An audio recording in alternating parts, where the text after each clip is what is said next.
In today's video, I'm going to teach you how to change the narrator in InVideo using the command box. First, sign into your InVideo account so you're working in the right workspace. Make sure you're using the account that already has your voice clone set up in the character library. If you're prompted for any verification, complete that and avoid showing login details on screen. Once you're in, you'll land on your dashboard with your recent projects. Next, open the video you want to edit. From your projects list, select the one whose narration you'd like to swap. Give the editor a moment to load. It helps to play a few seconds of the timeline first so you can hear the current narrator and confirm which sections include voiceover. This quick check ensures you'll notice the change after the update. Now find the command entry box inside the editor. Depending on your layout, it typically sits near the bottom or side of the interface where you can type natural language instructions to the AI. Click into that box to activate it. Here's the exact instruction format you'll use.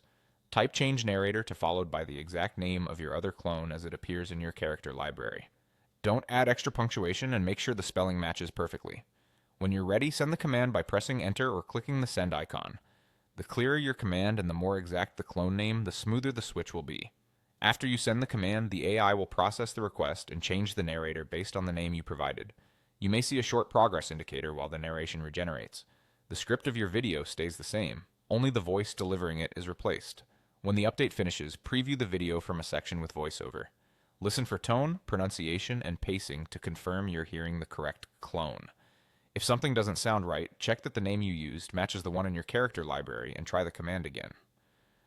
If the system can't find a match, it won't swap the voice, so accuracy matters. You can also use the undo option or project history if you want to roll back and repeat the command.